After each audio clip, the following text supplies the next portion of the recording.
नमस्कार, दो टूक में आपका स्वागत है। मैं हूं आशुतोष अग्निहोत्री। 6 महीने और 5 रेल दुर्घटनाएं, ये है मोदी सरकार की एफिशिएंसी। 30 जुलाई 2024 मंगलवार तड़के एक और रेल दुर्घटना हो गई, जिसमें 2 लोगों की मौत हो गई और 20 से ज़्यादा घायल हो गए। ये संख्या बढ़ भी सकती है। पिछले 6 माह में कुल 5 रेल दुर्घटनाएं हुई और 6 हफ्तों में ये तीसरी है। सिर्फ झारखंड में ही ये तीसरी रेल दुर्घटना है। चक्रधरपुर के पास बड़ाबंबू में हावड़ा मुंबई मेल के 20 डिब्बे एक मालगाड़ी से टकराकर पटरी से उतर गए। इससे पहले 18 जनवरी 2024 को गमरिया रेलवे स्टेशन पर उत्कल एक्सप्रेस की चपेट में आने से 4 लोगों की मौत हो गई थी। 28 फरवरी को जामताड़ा और विद्यासागर स्टेशन के बीच हुई दुर्घटना में 2 लोगों की मौत हो गई थी।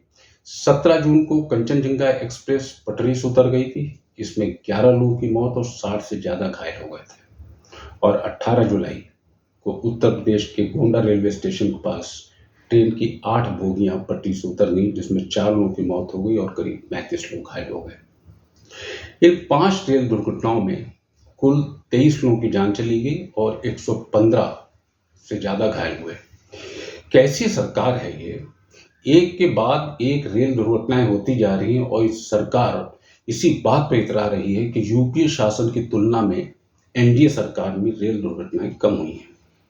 ऐसा इसलिए कहना पड़ रहा है क्योंकि 2 जून 2023 के दिन ओडिशा के बालासोर में हुए देश के दूसरे सबसे भयावह रेल हादसे के बाद, जिसमें 3 ट्रेनों की भीषण टक्कर में 300 से ज्यादा लोग की मौत हो गई थी और 1000 से ज्यादा घायल हुए थे, मोदी सरकार का ध्यान अपनी खाल बचाने पर लगा था। इसीलिए हादसे के बाद मोदी सरकार ने ममता बनर्जी, नीतीश कुमार और लालू प्रसाद के रेल मंत्री रहते हुए रेल दुर्घटनाओं के आंकड़े जारी कर दिए थे। आंकड़ों के अनुसार रेल मंत्री के तौर पर ममता के कार्यकाल के दौरान 54 रेल दुर्घटनाएं, नीतीश कुमार के रेल मंत्री रहते हुए 79 यानी 79 और लालू प्रसाद के कार्यकाल में यह संख्या 51 थी। ममता बनर्जी अटल बिहारी वाजपेयी के शासन में एनडीए की सरकार और यूपीए की सरकार में रेल मंत्री रही और नीतीश कुमार वाजपेयी की सरकार में रेल मंत्री थे। लालू प्रसाद 2004 में यूपीए सरकार में रेल मंत्री थे। रेल हादसों पर भी राजनीति का आलम यह है कि बालासोर के रेल हादसे के बाद जिस जदयू ने मोदी सरकार को कटघरे में खड़ा किया था, आज वही जदयू झारखंड में हुई रेल दुर्घटना पर चुप है, क्योंकि उस समय जदयू एनडीए में शामिल नहीं था और आज मोदी सरकार जदयू के समर्थन से चल रही है। यहाँ आपको बताते चले कि बालासोर से भी बड़ी रेल दुर्घटना 1981 में बिहार के सहरसा जिले में हुई थी, जिसमें 800 से अधिक लोगों की जान गई थी। इस हादसे में मानसी सहरसा पैसेंजर ट्रेन पटरी से उतरकर राप्ती नदी में गिर गई थी।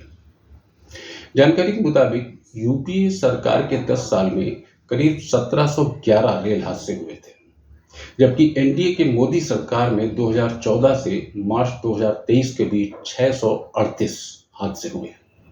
यूपीए सरकार में 867 मामले ट्रेन से पटरी उतरने के सामने आए थे, जबकि एनडीए सरकार में यह संख्या 426 थी। यूपीए सरकार में रेल हादसों में 2453 लोगों की मौत हुई थी, जबकि 4486 लोग घायल हुए थे।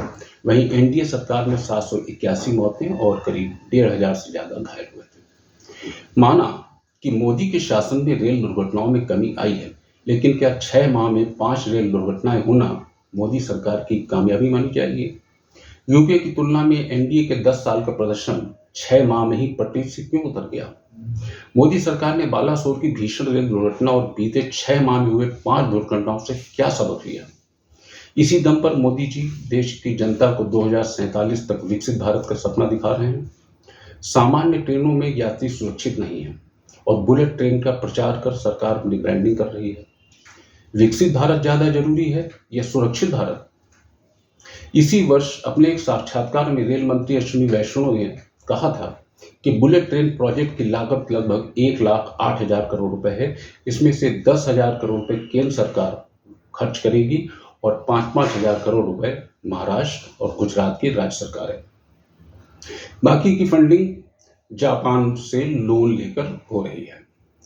इसी साल यात्री सुरक्षा का बजट भी 10,000 करोड़ रुपए बढ़ाया गया है, लेकिन सवाल यह उठता है कि जब तक यात्रा पूरी तरह से सुरक्षित ना हो या यात्रा सुरक्षा मुकम्मल नहीं हो जाती, बुलेट ट्रेन जैसे प्रोजेक्ट पर 10,000 करोड़ रुपए खर्च करने का क्या औचित्य बनता है।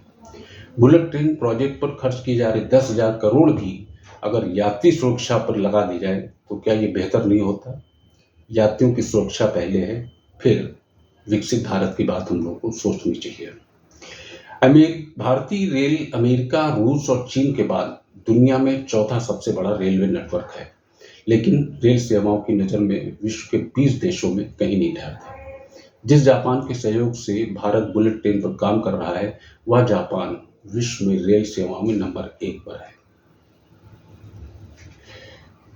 दो टूक में आज के वीडियो में इतना ही। अगर अब तक आपने मेरा चैनल सब्सक्राइब नहीं किया है तो कृपया अभी करिए, ताकि मैं आपको आपकी पसंद के वीडियो इसी तरह पहुंचाता रहूं। धन्यवाद।